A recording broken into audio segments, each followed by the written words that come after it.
On the afternoon of October 27, 2025, Travis Kelce was taking a water break at the Chiefs' practice facility when his phone began to vibrate nonstop. His phone vibrated so loudly that it almost slid off the bench as he received notification after notification and text after text. Patrick Mahomes turned to face him. "Your phone is exploding up, dude. Is everything all right?" When Travis picked it up, he might have anticipated hearing about a trade or a change in the game.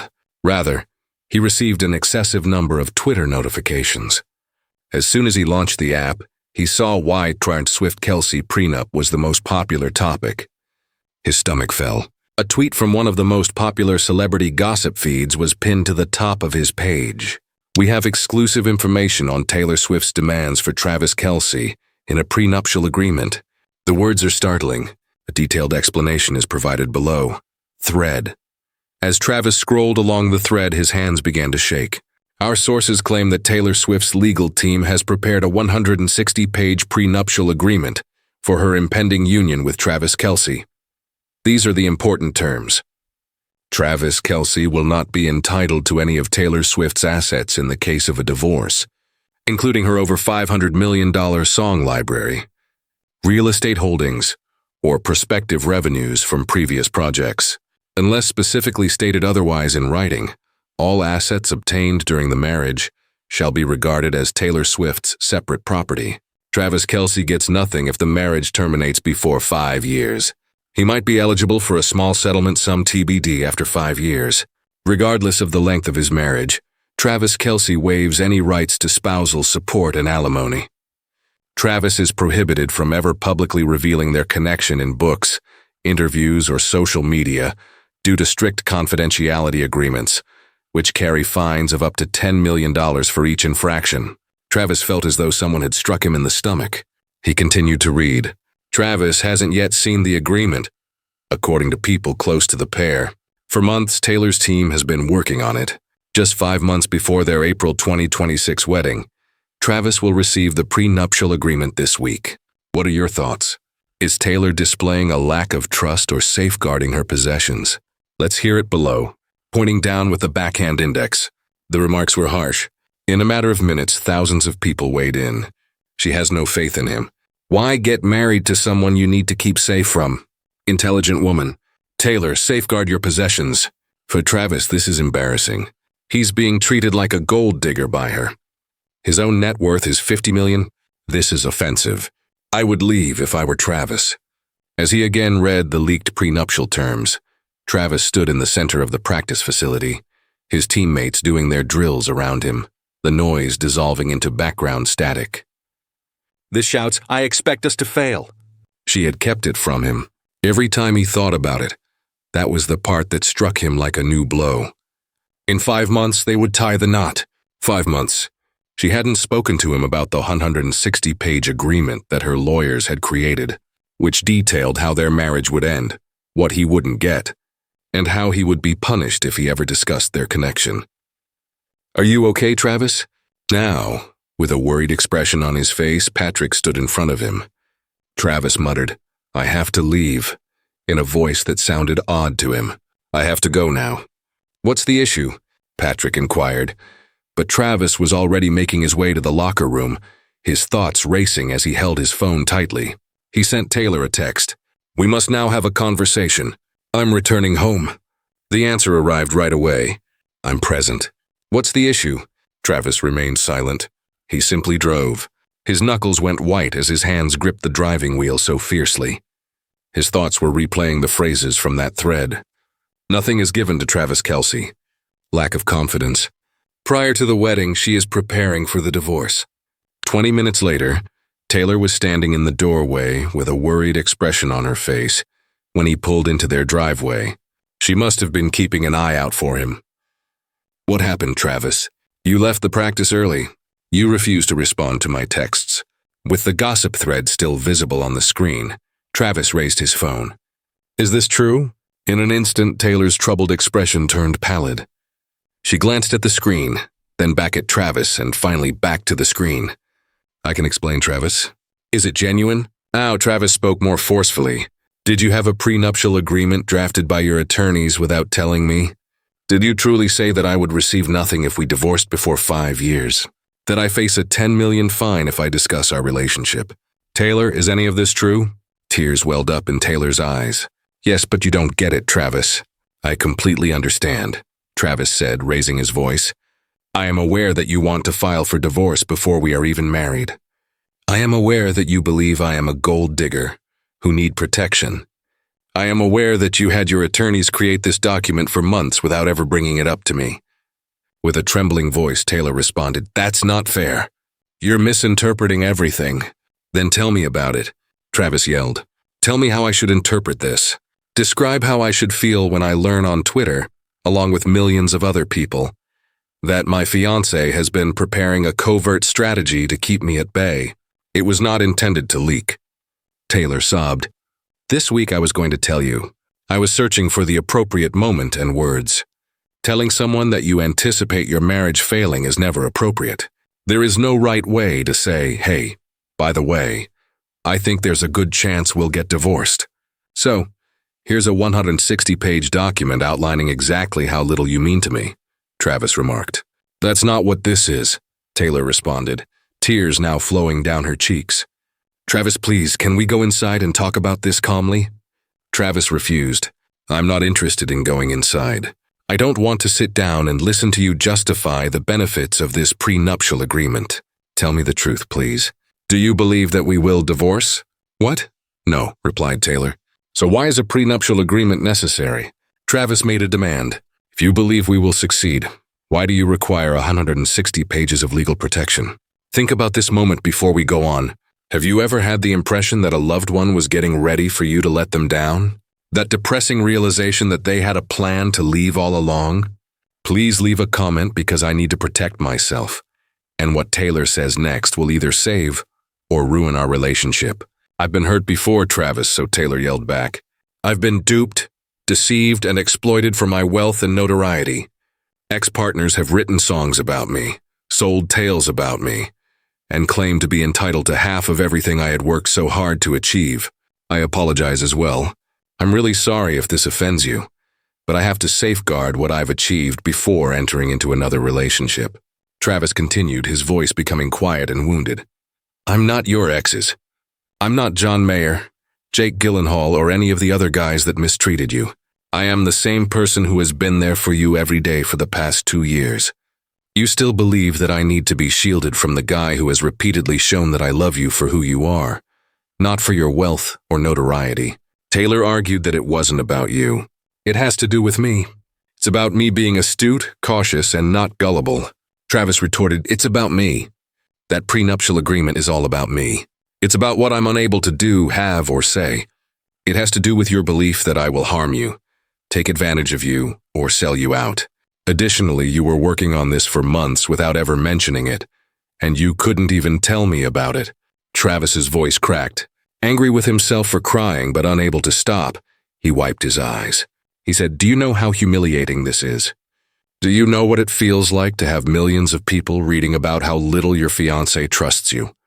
To have everyone speculating about whether you're a gold digger, whether you're with her for the wrong reasons, whether she's smart to protect herself from you. I know, muttered Taylor. I know, and I'm so sorry it leaked. This was supposed to be private, just between us and our lawyers. That's not better, Travis said, his voice rising again. Don't you understand? The leak isn't the problem. The prenup is the problem. The fact that you think we need one is the problem. The fact that you were planning to hand me a 160-page document and ask me to sign away any right to anything we build together, that's the problem. I have to protect my assets, Taylor said, her voice getting defensive now. I've worked my entire life for what I have. My music, my career, everything I've built, that's mine, and I can't risk losing it. I don't want your con music catalog, Travis shouted. I don't want your money. I don't want any of it. I just wanted you. I wanted to marry you because I love you. Because I want to build a life with you because I thought we were partners. But apparently, we're not partners. We're just two people who you've decided need legal protection from each other. That's not fair, Taylor said again, but her voice was weaker now. Keep saying that's not fair, Travis said. But Taylor, what's not fair is that I've spent 2 years proving myself to you. 2 years showing you that I'm not like the others. 2 years being there for every show, every awards ceremony, every time you needed support. Travis said, Jason's. For a few days I will be staying with Jason. We both require some time to calm down and determine our true desires. Please don't go, Travis, Taylor pleaded. We can solve this, please. We can discuss the prenuptial agreement. We are able to alter it. Whatever you want, we can do. That's not the point, Travis remarked wearily. The provisions of the prenuptial agreement are not what matter. The point is that you first thought you required one, and I'm not sure how we can go past that. After passing her and entering the house, he picked up his phone charger and some clothes before leaving again. Taylor remained where she was, sobbing so intensely that her entire body trembled. She said, I love you, as he went by. Travis stopped at his truck with his hand on the door handle and said, Travis, I love you so much. Please don't give up on us. He said, I love you too, without looking back. He got into his vehicle and drove off, leaving Taylor standing in their driveway by alone. But Taylor, love isn't enough if you don't trust me. And I don't know how to prove to you that I'm not going to hurt you when you've already decided I probably will. They hardly spoke for the following 2 days. A few texts regarding their dog Nora, whom Travis had left with Taylor, the mail that arrived, and logistics. Nothing genuine, nothing personal. The internet was having a blast. Regarding the prenuptial agreement, the leak, and whether or not they should still be married, everyone had an opinion. Sports pundits offered their opinions. Fans of Taylor expressed their opinions. Everyone was thinking about their relationship, their future, and their problems with trust. Jason sat Travis down on the third day. Jason remarked, All right, I've given you room to pout. You will listen to me now as I speak. Jason, please stop talking, he asked politely. Are you hurt? Listen. Indeed. Has your pride been damaged? Of course. Is it reasonable for you to be angry that she kept the prenuptial agreement a secret from you? Completely. But are you really going to end your relationship because of this, Trav? Travis said, She doesn't trust me. She's afraid. Jason made the correction. There's a distinction. In nearly all of her relationships, Travis Taylor has been burnt. Cruelly burned in public. What would that do to someone? The anxiety of putting oneself out there once more, knowing that everyone is watching, and that it could go horribly wrong. Travis objected. I've never given her a reason not to trust me. Jason answered, I know. However, you're requesting that she disregard all the lessons life has taught her. You're asking her to be vulnerable in a way that has consistently caused her pain. Even if she loves you, it's still difficult. I'm just going to have to accept that she believes I could take advantage of her. Travis inquired. No, replied Jason. Instead of yelling at each other in the driveway, you are expected to comprehend her point of view and then have a meaningful conversation about it. Discuss why she believes she needs protection, what would make you feel valued, and what a true partnership entails. Travis was silent for a considerable amount of time. She had stipulations that said I would sell her out for money and that I would never be allowed to discuss our connection. Have you asked her why? Jason made a challenge. Have you inquired as to why she was so terrified by that? No, Travis acknowledged. I simply became enraged. Yes, Jason replied. So perhaps begin there. Rather than merely responding to her anxieties, pay attention to them. Can we talk? Travis texted Taylor that night. Talk, really? The answer came right away. Sure, please return home. Taylor was seated on the couch when Travis entered their home, her eyes swollen and red from what appeared to be days of sobbing. She got up when she saw him, but she didn't go near him. Thank you for coming, she muttered. We need to talk about this, Travis stated. Okay, Taylor replied, taking a seat again. Really talk? Not yell, not accuse. Just be honest with each other. Travis took a seat at the other end of the couch. Tell me about the confidentiality clause, Travis requested. Taylor remained silent for a while before asking, The one that says I can't ever talk about our relationship. Where did that come from? Have you ever read what my exes have said about me? The interviews they've given, the songs they've written, the subtle digs in their social media posts. Joe Jonas blamed me for our breakup on national television. John Mayer wrote songs implying I was crazy and obsessed. Harry Styles has hinted in interviews that I'm difficult. Calvin Harris went on a Twitter rant about me being controlling. She wiped tears from her face, and those were the ones I dated. Seriously. I can't even count the number of people I went on 1 or 2 dates with who sold stories to tabloids. Side source says, Taylor Swift is demanding. Taylor Swift's unrealistic expectations. What it's really like to date Swift. Travis listens, starting to understand. Every relationship I've had has ended with someone profiting from their time with me, Taylor continued. Either financially through interviews and tell-alls, or professionally through songs or publicity. And I know you're not like that. But Travis, can you understand why the idea of going into another relationship without any protection terrifies me? I can understand it, Travis said slowly. But Taylor, that clause wasn't protecting you from strangers selling stories. It was protecting you from me, your fiancé, the person you're supposed to trust most in the world. I know, Taylor whispered. And I'm sorry. I'm so sorry. My lawyers, they're aggressive. They're paid to think of worst-case scenarios, and I just kept saying yes to everything they suggested, because it all sounded reasonable in theory.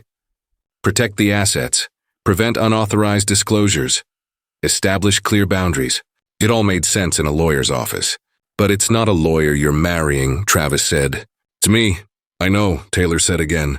And seeing those terms leaked, seeing everyone talk about them, seeing you hurt, it made me realize how insane it all is. Travis, I don't think you're going to sell stories about me. I don't think you're after my money.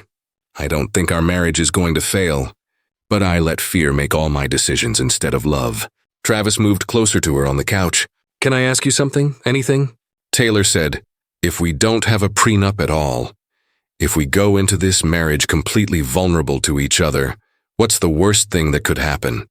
Worst case, we get divorced and it's messy and expensive and public and awful, Taylor said after giving it some thought. And if we have a prenuptial agreement? Travis inquired. Same thing, Taylor said, just with lawyers already involved. In any case, it will be awful if we get divorced, according to Travis. In reality, the prenuptial agreement doesn't shield you from that. No, Taylor answered slowly, comprehending dawning. It doesn't. What if we planned for a marriage rather than a divorce? Travis thought carefully. What if we base our choices on the conviction that we will succeed, rather than the worry that we won't? Taylor was crying once more, but in a different way. That's what I desire. I really want to have faith in us. Travis answered, me too. However, Taylor, I need to know that you genuinely believe we can succeed, because I can't get married to someone who is counting down the 5 years until I might get a divorce. I have to wed someone who doesn't think we'll ever get divorced. Taylor exclaimed angrily. I can't imagine it. The last 3 days without you have been terrible, Travis. Without you, my life would be unimaginable. I don't want to think about it.